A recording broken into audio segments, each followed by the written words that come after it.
નમસ્કાર દર્શક મિત્રો, હું છું દર્શના જોશી. તમે જોઈ રહ્યા છો લોક સામના ન્યૂઝ. તો જોઈએ આજના સમાચાર સુરતથી. અમારા રિપોર્ટર નૈતિક રેશમવાળા સાથે વીર નર્મદ દક્ષિણ ગુજરાત યુનિવર્સિટી ખાતે એબીવીપી દ્વારા વિરોધ નોંધાવવામાં આવ્યો છે. અહીં મેસમાં વિદ્યાર્થીઓને હલકી ગુણવત્તાવાળું ભોજન પીરસવામાં આવતા વિરોધ નોંધાવવામાં આવ્યો હતો. એબીવીપી દ્વારા સૂત્રોચ્ચાર કરીને વિરોધ નોંધાવવામાં આવ્યો હતો. વીર નર્મદ દક્ષિણ ગુજરાત યુનિવર્સિટી ખાતે ભોજનની નબળી ગુણવત્તાને લઈ એબીવીપી દ્વારા આજે વિરોધ કરવામાં આવ્યો હતો. રજિસ્ટ્રાર ઓફિસની બહાર ધરણા પર બેસી સૂત્રોચ્ચાર કર્યા હતા. તેમજ આક્ષેપ કર્યો હતો કે ભોજનની સમસ્યાને લઈને 10 દિવસ અગાઉ લેખિતમાં રજૂઆત કરવામાં આવી હતી. તેમ છતાં પ્રશ્નોનું નિરાકરણ કરવામાં આવ્યું નથી. પૈસા પૂરા લેતે હો, ખાના ગંદા દેતે હો જેવા સૂત્રોચ્ચાર કરી વિરોધ નોંધાવ્યો હતો. નમસ્તે, કૃતિક પટેલ, અખિલ ભારતીય વિદ્યાર્થી પરિષદ વીર નર્મદ દક્ષિણ ગુજરાત યુનિવર્સિટીમાં અધ્યક્ષની જવાબદારી.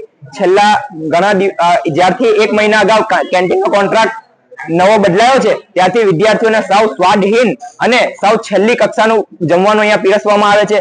જેના દ્વારા જમવાનું બનાવવામાં આવે છે એમના દ્વારા ત્યાં ચંપલ પહેરીને ફરે છે ત્યાં જ લોટ બાંધવામાં આવે છે અને ઘણી વખત વિદ્યાર્થીઓના જમવામાંથી ઈયરો નીકળી છે. આ બધા પ્રશ્નની 10 દિવસ અગાઉ રજિસ્ટ્રાર સાહેબને અમારા દ્વારા અખિલ ભારતીય વિદ્યાર્થી પરિષદ દ્વારા રજૂઆત કરવામાં આવી હતી કે વિદ્યાર્થીઓને સાવ નીચલી ગુણવત્તાનું ફોટાઓ દ્વારા બી રજૂઆત કરવામાં આવી હતી કે ઈયરો નીકળી છે. તેમ છતાં રજિસ્ટ્રાર સાહેબ દ્વારા કે યુનિવર્સિટી પ્રશાસન દ્વારા કોઈ રીતના પગલા લેવામાં આવ્યા નથી.